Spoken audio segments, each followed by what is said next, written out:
ന്യൂനപക്ഷങ്ങൾക്കെതിരെ ബംഗ്ലാദേശ് കാണിക്കുന്ന കൊടും ക്രൂരതയ്ക്ക് ഇന്ത്യയുടെ വമ്പൻ പണി. 2026-27 കേന്ദ്ര ബജറ്റിൽ ബംഗ്ലാദേശിനുള്ള വിഹിതം ഇന്ത്യ ഗണ്യമായി കുറച്ചു.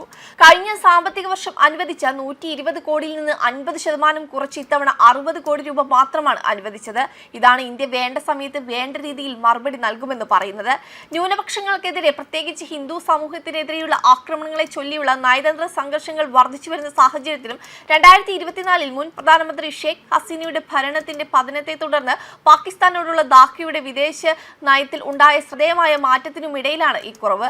ബംഗ്ലാദേശിലെ ന്യൂനപക്ഷങ്ങൾക്കെതിരായ ആക്രമണങ്ങളെക്കുറിച്ചുള്ള റിപ്പോർട്ടുകൾ, അവരുടെ വീടുകൾ, സ്വത്തുക്കൾ, ബിസിനസ്സുകൾ, ആരാധനാലയങ്ങൾ എന്നിവയുൾപ്പെടെ സർക്കാർ നിരീക്ഷിക്കുന്നത് തുടരുകയാണെന്ന് വിദേശകാര്യ മന്ത്രാലയം രാജ്യസഭയെ അറിയിച്ചിരുന്നു. ബംഗ്ലാദേശിലെ ന്യൂനപക്ഷങ്ങളുടെ സുരക്ഷയും സംബന്ധിച്ച വിഷയം ഇന്ത്യ രാഷ്ട്രീയ നയതന്ത്ര തലങ്ങളിൽ നിരവധി തവണ അധികാരികളുമായി നിരന്തരം ഉന്നയിച്ചിട്ടുണ്ടെന്ന് വിദേശകാര്യ സഹമന്ത്രി കീർത്തിവർദ്ധൻ സിംഗും പറഞ്ഞിരുന്നു.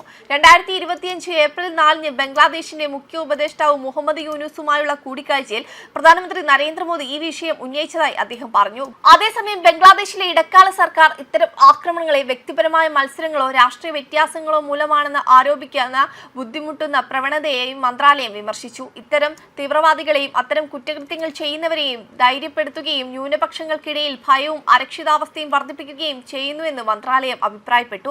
1971 വിമോചന സമരകാലത്ത് നടന്ന പ്രക്ഷുബ്ധമായ ചരിത്രവും ആക്രമണങ്ങളും ഉണ്ടായിരുന്നിട്ടും ബംഗ്ലാദേശിലെ നിലവിലെ ഭരണകൂടം പാകിസ്ഥാനുമായി കൂടുതൽ അടുത്ത ബന്ധം പുലർത്തുന്നുണ്ട്. ഇതൊരു പ്രധാന വഴിത്തിരിവാണ്. 2024 ഈജിപ്തിൽ നടന്ന ഒരു സമ്മേളനത്തിൽ യൂനുസ് പാകിസ്ഥാൻ പ്രധാനമന്ത്രി ഷഹബാസ് ഷെരീഫിനെ കാണുകയും 1971 ധാക്ക ഇസ്ലാമാബാദിൽ നിന്ന് രക്തരൂക്ഷിതമായി വേർപിരിഞ്ഞതിനെ തുടർന്നുള്ള നിലനിൽക്കുന്ന പരാതികൾ പരിഹരിക്കാൻ ആഗ്രഹിക്കുന്നുവെന്ന് പറയുകയും ചെയ്തിരുന്നു. യൂനുസുമായി തനിക്ക് ഊഷ്മളവും സൗഹാർദ്ദപരവുമായ കൈമാറ്റമുണ്ടെന്ന് ഷഹബാസ് ഷെരീഫ് പ്രതികരിച്ചിരുന്നു.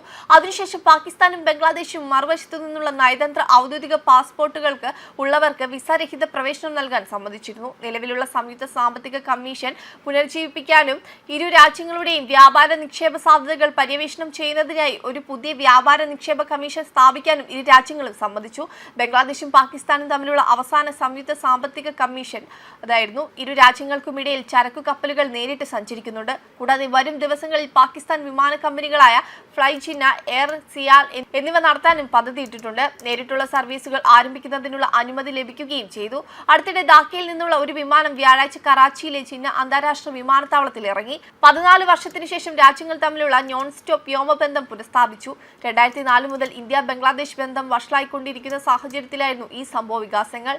വെബ് ഡെസ്ക് കർമ്മ ന്യൂസ്.